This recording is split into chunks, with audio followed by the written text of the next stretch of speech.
Tom Riley, it's obviously a great time to be chairman of Cavan County Board. It's brilliant at the moment, We're on 2 wins in the championship. Great under 21 campaign. Minors going well. So it is a good time to be chairman, surely. And that on the back of an under 21 success as well. And Yes. it's all beginning to fall into place, kind of. Yeah, I believe that, it's upwards for Cavan. Like, we're playing teams now that no matter if we were even to lose in the going forward, we know we have the future because of the youth. And the other teams are going on the way down, we're on the way up. We keep saying it, but it's there to be seen. The progression has started. It's evident. It's there. Yeah, well, I think, to be fair, the progression started at especially at under 21 level, and Terry did a fierce job there with the lads, and that started the whole thing. And that comes back to the points that it made to me a number of years ago by a wise old head when he said that while minor success is important, under 21 success is the one where you can get the players through. And if we looked at the Cavan team last Sunday, you were looking at a team that had, nearly 100% coming out of the under 21 campaigns of the last 3 to 4 years. Now, Cavan fans are starting to realise that the team building process has started, and the success that you've had to date is obviously making them very, very happy.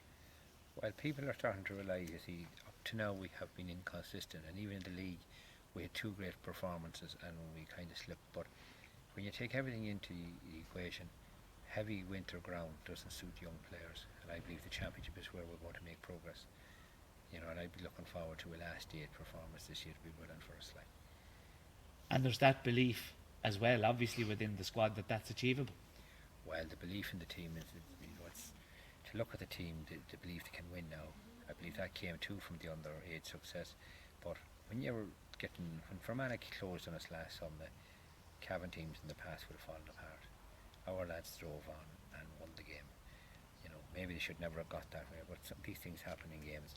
There was a big win there. Ronan Flanagan was telling me after the game, and it seems there might have an effect in the second half, but they don't seem to want to lose, and the team that'll beat us will be a good one. And Cavan fans were never found wanting. It's nice to be able to start repaying them now, and I've no doubt that they'll be turning out in their thousands. Well, Cavan fans are hungry, and I think Paddy O'Shea described Kerry fans once. Cavan fans are the expectations of the Cavan people for football over the years is that they always wanted to win, but this thing wasn't there.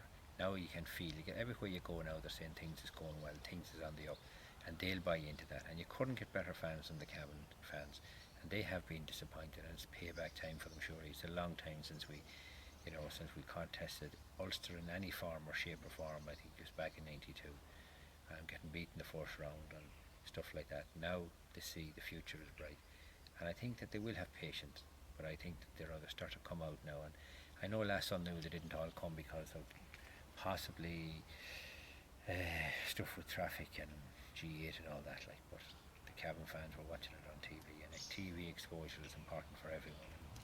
I think it's only right to mention Kingspan too, because they stuck with us through 10 in very thin times, and now they're getting a bit of exposure on TV and that, and Lacuna Jade will go forward this year, and that we'll get to that Ulster final, which will be a huge achievement for this bunch of players at their age. And there is nobody more passionate than Brendan Murtha, or indeed the Murtha family, and the joy that he personally gets out of Cavan victories is immense.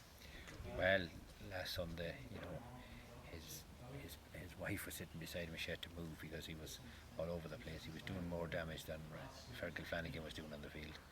He was hitting all around him. He's a very passionate man about football, and he loves Cavan, and it was great for the likes of him to see him there, and older guys that has been through the lean line like Tom Boylan and Phil Brady and that have seen times, good times and bad times, but it's great to see them there too, and to see that the right thing is going. Now, I know that Cavan fans won't have to be encouraged to go to Clones on Saturday evening, but I have no doubt that you will be telling them to be there, be the 16th person. Well, I think that they don't have to be told, but we will be appealing them to come, because what I'd like to see is that we'd outnumber Monaghan 2-1 on the stands, and we'll outnumber them 2-1 on the field with 15. And that's what I'm looking forward to. But I know the people will turn up that Saturday evening. I'd rather a Sunday game, but it's Saturday evening now, and it'll be great to be getting up Sunday morning in Ulster final. So it's onwards and upwards. It's onwards and upwards. The future is blue.